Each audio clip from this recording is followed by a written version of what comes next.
আমার দাদা সত্যিও ধীরেন্দ্রনাথ যাদব ওরফে গুড্ডুদা আজকে এখানে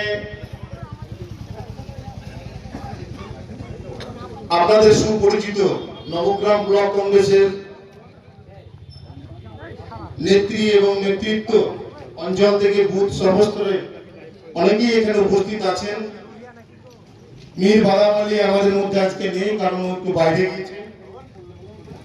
আজকে এই নারকেল বাগানে কয়েকদিন আগে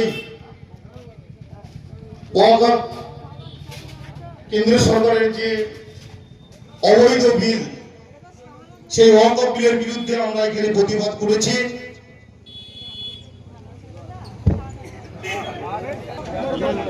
মানুষ আপনারা অনেকক্ষণ থেকে ধৈর্য ধরে আছেন। কংগ্রেসের তরফ থেকে কংগ্রেস নেতৃত্বের কথা আপনারা শুনছেন। তাই এই এলাকার সর্বস্তরের যারা ব্যবসাদার, পথ চলতি মানুষ, প্রত্যেককে আমার শ্রদ্ধা, ভালোবাসা, সালাম, নমস্কার জানিয়ে আপনাদের সামনে কয়েকটা কথা আজকে আমি বলবো। এসআই নিয়ে আমার ভাই রুবেলদা, নাজিমুল আলম বললে শুনলেন।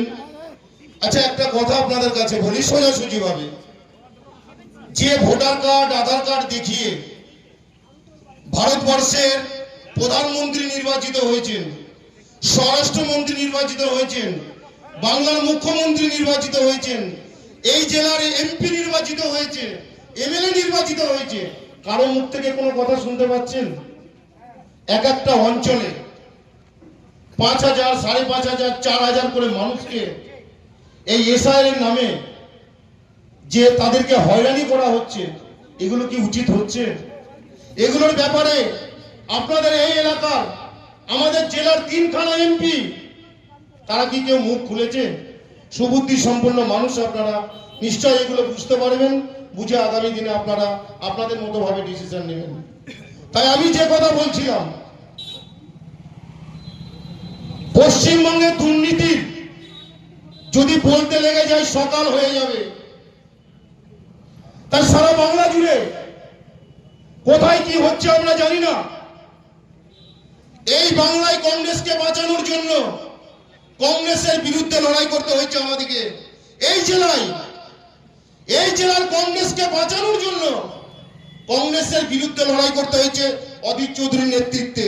তাই অনেক রকম ষড়যন্ত্র হচ্ছে এই মুর্শিদাবাদ জেলা কংগ্রেসকে দুর্বল করার জন্য।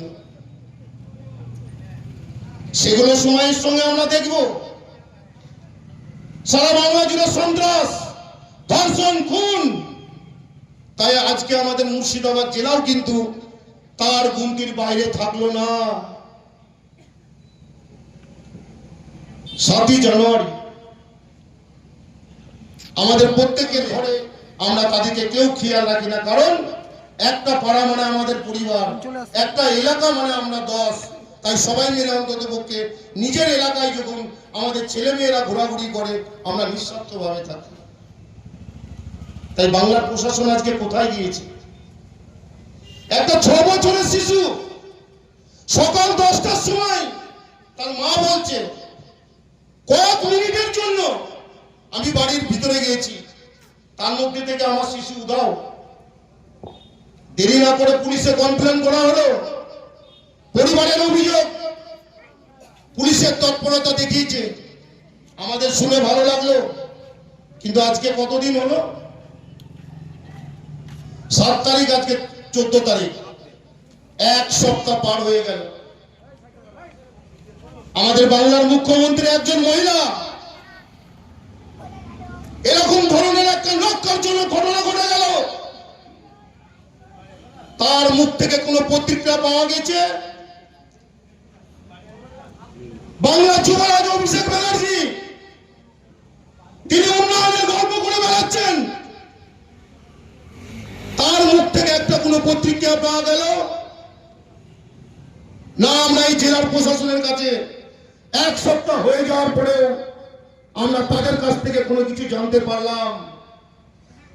তাই এই এলাকার মানুষ, আমি বক্তৃতা করছি না, অধীরদা এসেছিল, তার পরিবারের সঙ্গে দেখা করে গেছে এবং তাকে বিচার পাইয়ে দেওয়ার আশ্বাস দিয়ে গেছে।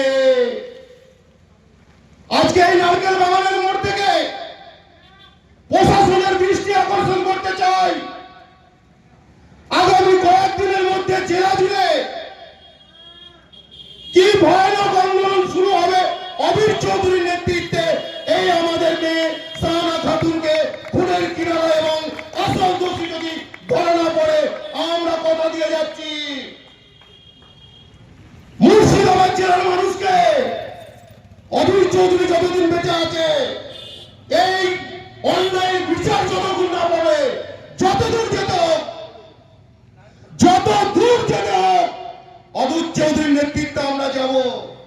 হ্যাঁ, আমরা কিছু নেই, আমরা জনপ্রতি নির্বাচিত কেউ নেই, এমএলএ নেই, এমপি নেই, একটা এমপি তাও আমাদের পাশের জেলায়। অধীর চৌধুরী হেরে গেছে। একটা জিনিস খেয়াল করুন, এই বাংলার লাখো লাখো পরিযায়ী শ্রমিক, এই বাংলায় না শিল্প আছে, না কারখানা আছে, না রুজি রুটির ব্যবস্থা আছে। গল্প চলে আসছে, আবার নির্বাচন আসছে, আমাদের ঘরের মা বোনটিকে ভুলানোর জন্য লক্ষ্মীর ভান্ডার বাড়িয়ে দিবে, কিন্তু আমাদের ঘরের লক্ষ্মীরা কি সেফ আছে? বন্ধ করবো।